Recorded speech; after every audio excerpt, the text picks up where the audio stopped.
नंदन आनंद कंद निकंद पति जे दीनन दायक रिद्धि व सिद्धि के हे गणनायक मोह पे पसीजे बुद्धि के दाता गजानन आनन मेरी कुबुद्धि सुबुद्धि कर जे मूषक वाहन छाड़ी विनायक यज्ञ में आई के आसन लीजे मूषक वाहन छाड़ी विनायक पूजा में आई के आशीष दीजे। ओम श्री हनुमते नमः गंगणपते नमः। गुरुर्ब्रह्मा गुरुर्विष्णु गुरुर्देवो महेश्वरः गुरुः साक्षात् परं ब्रह्मा तस्मै श्री गुरवे नमः। अतुलित बलधामं हेमशैलावदेहं दनुजवन् कृशानं ज्ञानिनामग्रगण्यं सकल गुण निधानं वानराणामधीशं रघुपति प्रिय भक्तं वात जातं नमामि। भक्ति भक्त भगवंत गुरु चतुर्नाम बपुए जिनके पग वंदन किए नाशय विघ्न यनेक नाशय विघ्न यनेक। अनंत कोटि ब्रह्मांड नायक अकारण करुणा वरुणालय परात्पर परब्रह्म श्री कृष्ण की वांगमय छवि श्रीमद् भागवत महापुराण एवं कथा रसिक श्री हनुमंतलाल जी महाराज अदृश्य रूप में विराजमान साक्षात इस पावन परिसर को निरीक्षण करते हुए श्री हनुमंतलाल जी महाराज के श्री चरणों में इस दास का कोटि कोटि वंदना कोटि कोटि वंदना।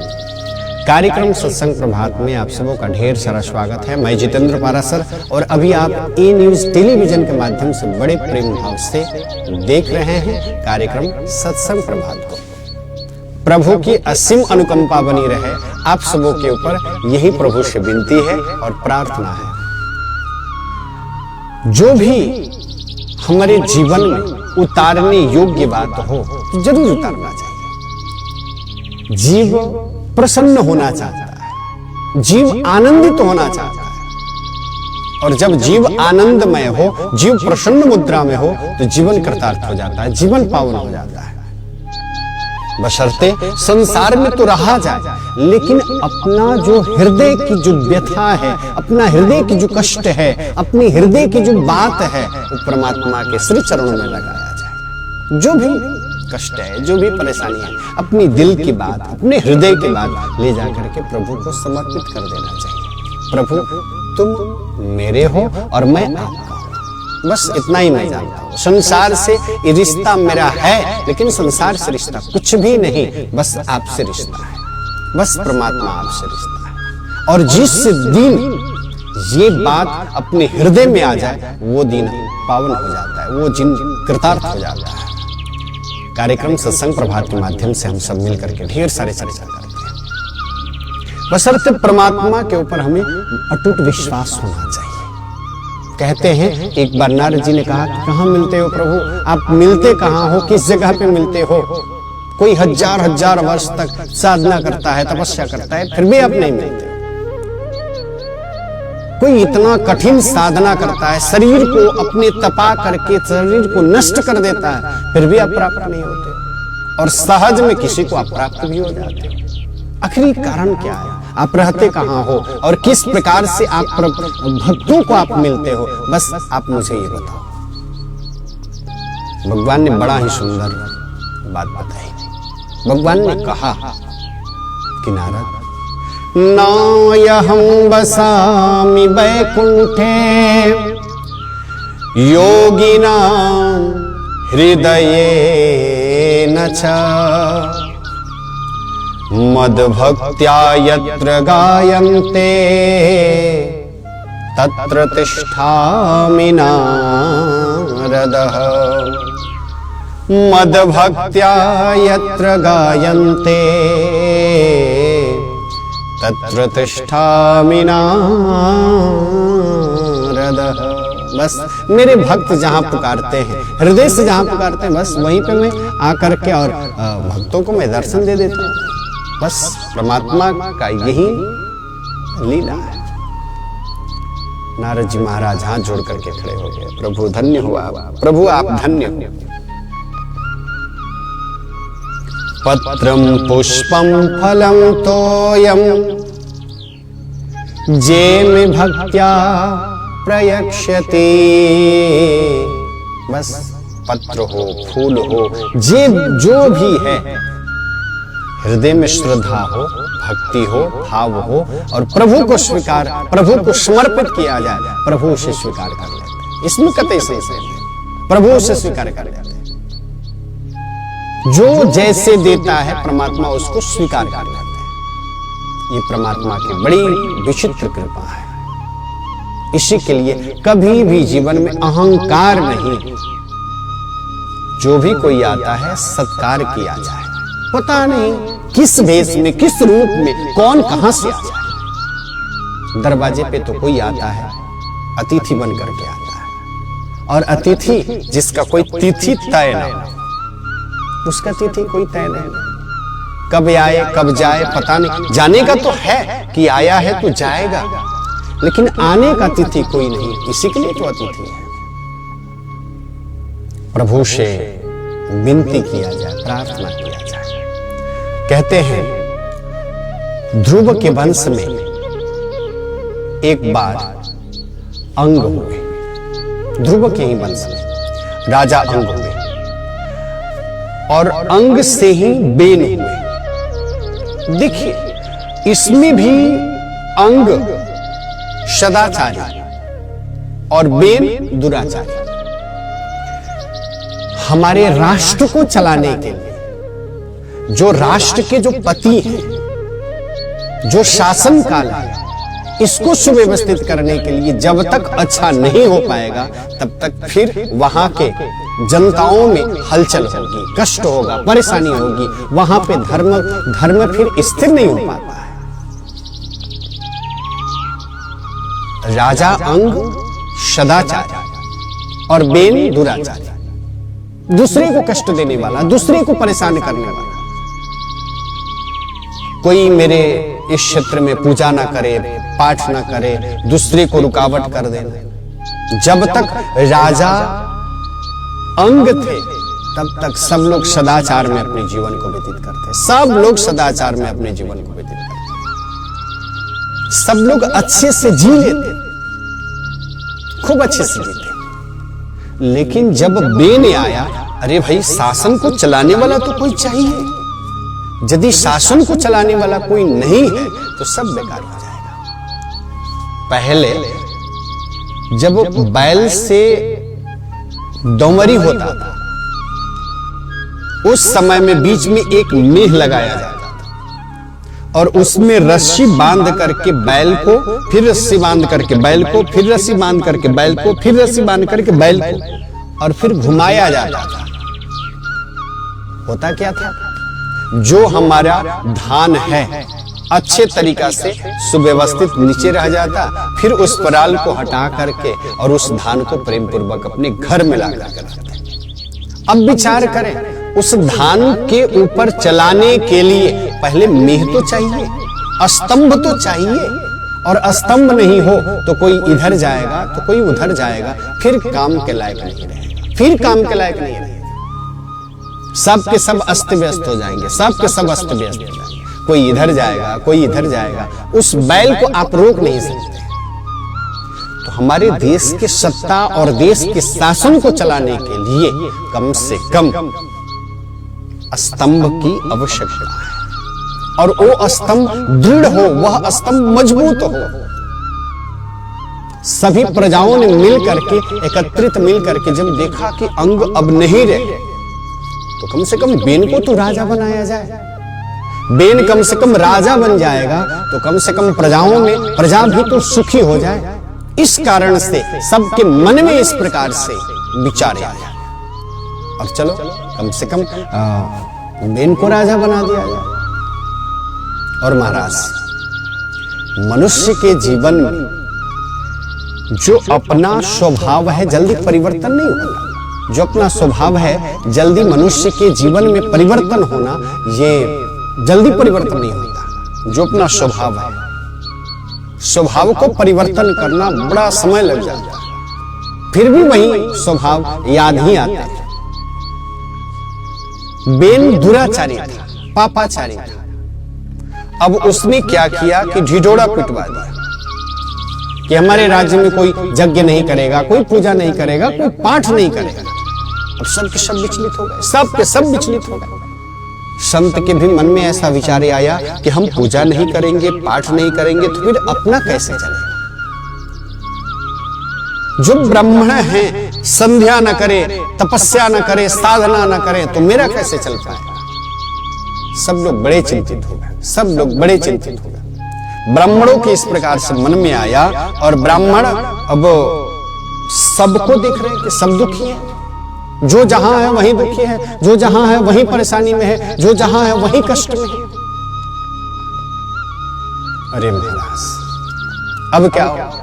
अब ब्राह्मणों ने जब देखा कि अब मुझे पूजा पाठ करने में भी बाधित तो हो गया, सबको कष्ट दे रहा है, सबको रुला रहा है, सबको कष्ट दे रहा है, परेशानी कर रहा है, इसको श्राप और श्राप दे करके और उसको मार डाला, नष्ट कर डाला। बेन तो समाप्त हो गया। और कहा कि अब क्या किया जाए। तो कहा कि उस समय में बेन के शरीर को मंथन किया गया।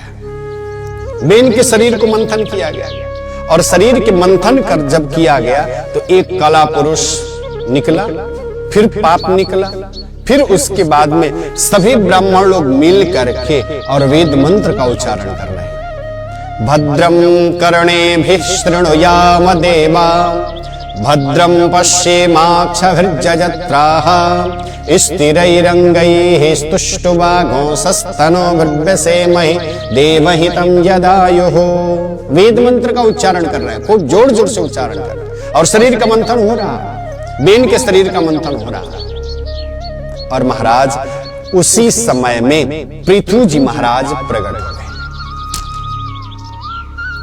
प्रजा बड़ा खुश, बहुत खुश, क्योंकि किसी के आगमन से जब शुभ सूचक होता है तो उसके जीवन में बड़ा ही आनंद आता है।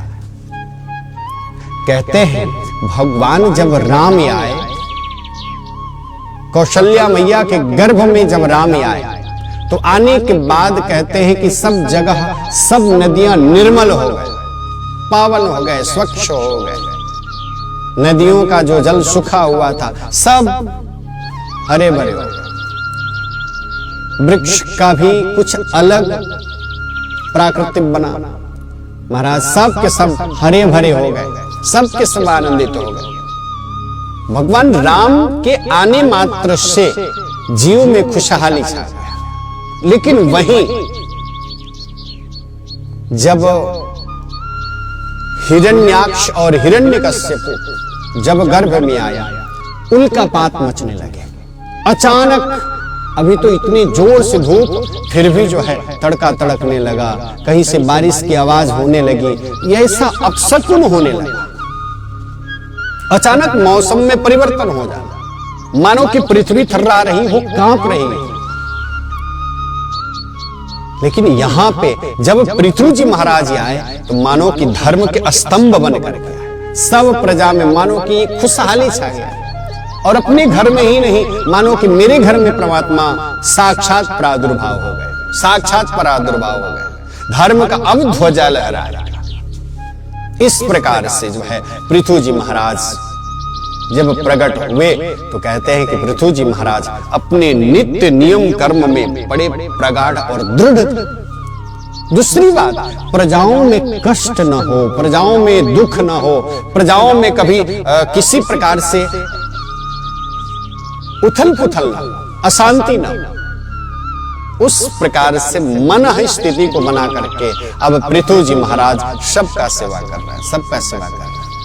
अरे भगवान यदि समक्ष, अपने समक्ष आ जाएं, परमात्मा यदि समक्ष आ जाएं, और आने के बाद यदि कहते हैं, परमात्मा यदि कहे कि आप कुछ मांग लो मुझसे, हीरे जवाहरात सब चीज मांगना प्रारंभ कर देंगे। प्रभु ये नहीं है, मुझे ये प्रदान करो, मुझे ये नहीं है, मुझे ये प्रदान करो। ये तो नितांत हमें जानना ही चाहिए कि मैंने जो पिछली बार बो दिया, आज मुझे वो काटने का मौका मिल रहा है। हमने सुख बोया है तो आज संसार में मुझे सुख प्राप्त हो रहा है। पहले मैंने यदि दुख किसी को दिया है तो इस संसार में यदि हमें कष्ट आ रहे हैं, परेशानी आ रहा है, तो हमें यह सोचना चाहिए कि हमने किसी को कष्ट दिया है, किसी को परेशानी में डाला है, तभी आज मुझे परेशानी में भोगना पड़ रहा है। समय है, समय के साथ हमें चलना चाहिए, समय के साथ हमें उसी धार पे अच्छे से बना करके चलना चाहिए। जब सुख आता है तो इसका मतलब यह है कि हमें खूब पुण्य करना चाहिए, खूब पुण्य करना चाहिए। पुण्य के प्रभाव से ही आज हमें सुख प्राप्त हो रहा है। अच्छे संचय हमने किया है कि आज हमको प्राप्त हो रहा है। और जीवन में जब कष्ट आता है, इसका मतलब यही है कि हमने किसी को रुलाया है, हमने किसी को सताया है, हमने किसी को दंड दिया है, जिसका परिणाम स्वरूप आज हम वही काट रहे हैं। उसमें भी हमको अच्छा करना चाहिए। अरे कितने लोग कहते हैं मैं क्या करूं महाराज, अरे मैं पूजा भी करता हूं, पाठ भी करता हूं, ये भी करता हूं, वो भी करता हूं, मुझे ये प्राप्त नहीं होती। नहीं, ये अनेक जन्म का है ना।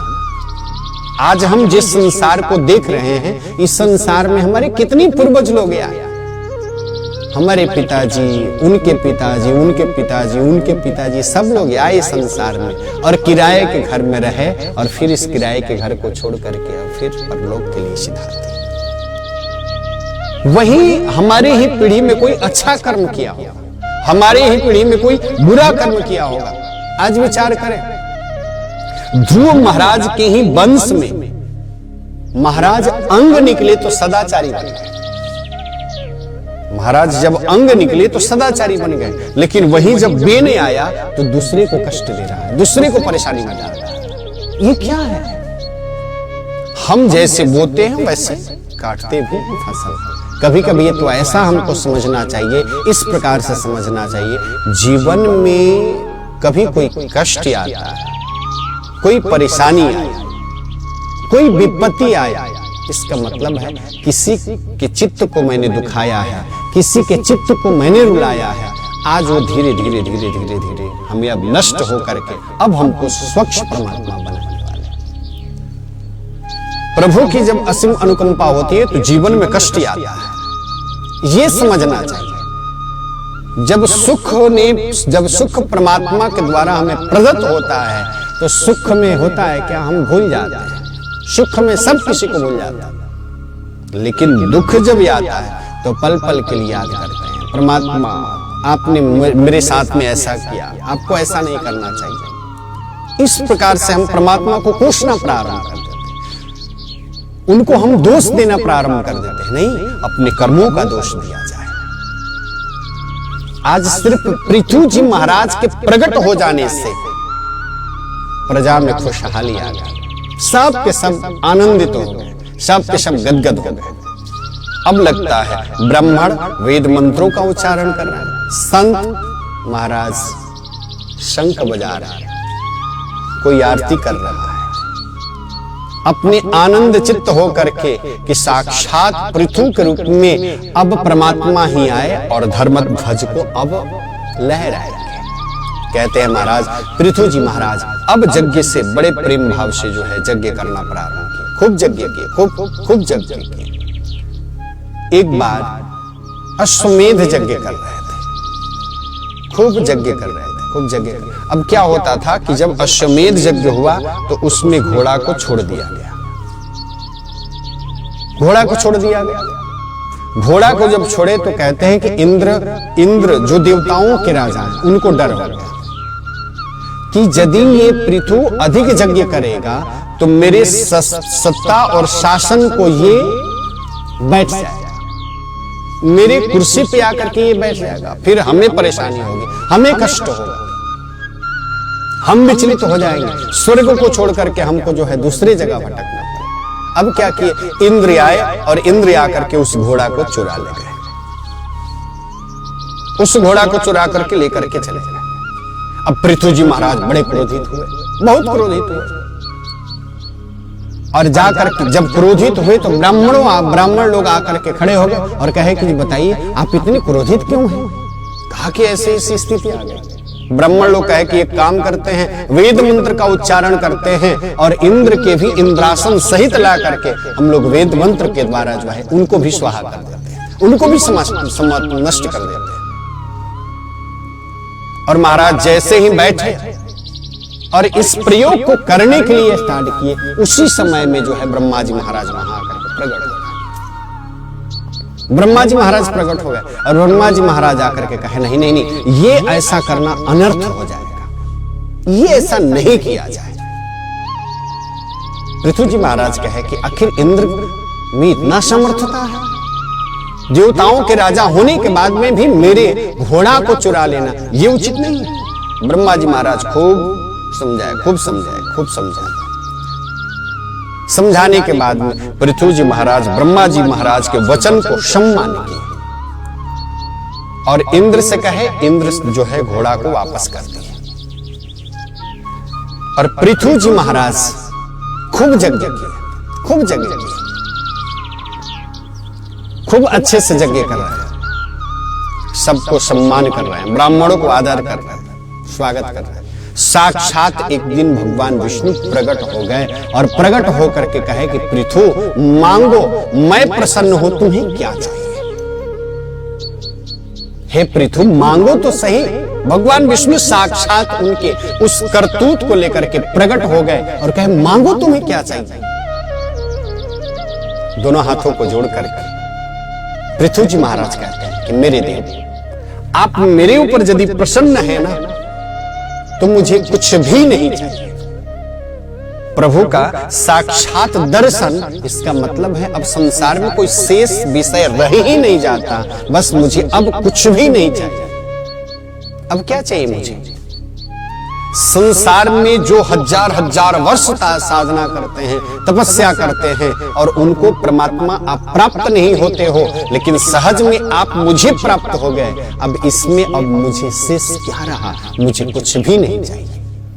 भगवान कहे कि नहीं पृथु, अरे मांगो तो सही। परमात्मा तेरे समक्ष है, जो मांगेगा वो मैं देने के लिए तैयार। मांगो तुम्हें क्या चाहिए? पृथु जी महाराज कहते हैं मेरे देव, आप यदि देना चाहते हैं तो मुझे 10,000 कान दे दीजिए कि मैं 10,000 कानों के द्वारा आपके सत्संग, आपके भजन, आपके लीला, आपके रूप कम से कम अपने कानों के द्वारा अपने हृदय में प्रविष्ट हो। बस मुझे यही चाहिए, दूसरा कुछ भी नहीं चाहिए मुझे। हे देव प्रसन्न है तो मुझे दीजिए। श्रोत्रम श्रुतेनैव चनकुकुंडलेन, कहते हैं कान का शोभा बड़े बड़े कुंडल पहन लेने से, सोने के चांदी के कुंडल पहन लेने से कान का शोभा नहीं है। कान के शोभा झुमका पहन लेने से नहीं है। श्रोत्रम श्रुतेनैव चनकुंडलेन, इस कानों के द्वारा भद्रम करणे भी शृणुयाम देव, इस कान से अच्छे अच्छे शब्द को श्रवण किया जाए, अच्छे अच्छे चीज अपने कानों के द्वारा प्रविष्ट होकर के और हृदय तक उतारा जाए, जीवन पावन हो जाएगा, जीवन कृतार्थ हो जाएगा। पृथ्वी जी महाराज इस प्रकार से परमात्मा से मांगते हैं, प्रभु बस मुझे यही चीज दीजिए। भगवान कहते हैं तथास्तु। इस प्रकार से भगवान उपदेश देकर के और अंतर्ध्यान हो जाते हैं। महाराज इस प्रकार से अर्ची के साथ बैठे हुए थे।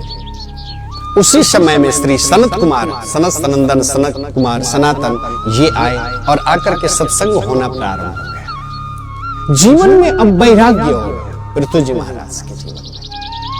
संसार में ये मेरा है, वो तेरा है, हम इतना ले लेंगे, तुम्हें इतना नहीं देंगे। महाराज जिस दिन अंदर से ज्ञान उत्पन्न हो जाए ना, ये सब गौण हो जाता है, नहीं चाहिए शेष।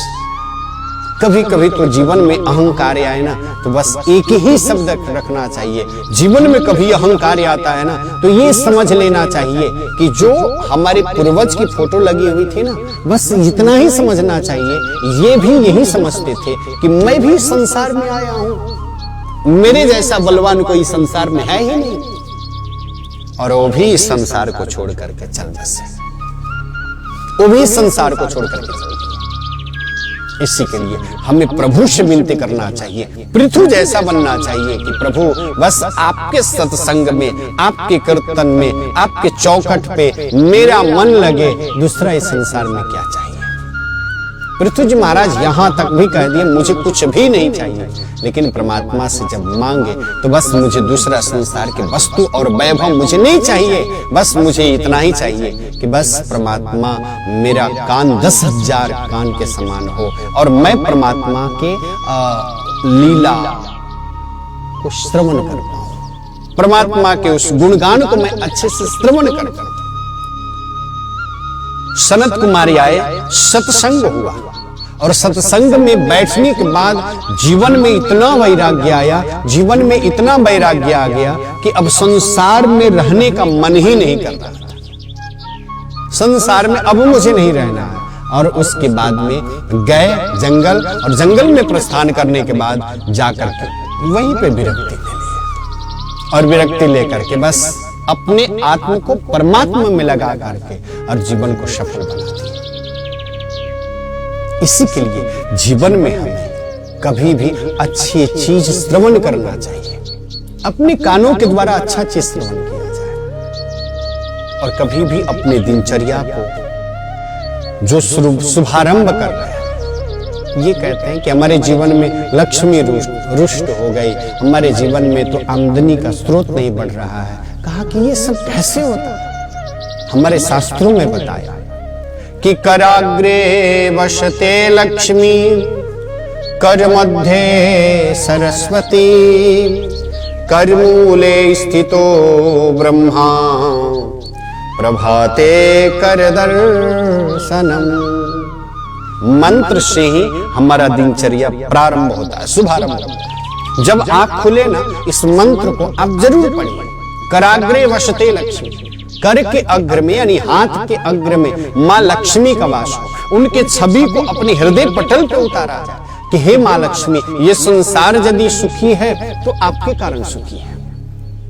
किसी को वैभव प्राप्त होता है, कोई धनवान कहलाता है, तो आपकी बहुत महती कृपा है, और हमारे जीवन में भी आपका रहना ये नितांत जरूरी है। आपसे हम विनती कर रहे हैं, आपसे हम प्रार्थना कर रहे हैं, और ये ध्येय होना चाहिए। कराग्रे वसते लक्ष्मी, कर मध्य सरस्वती।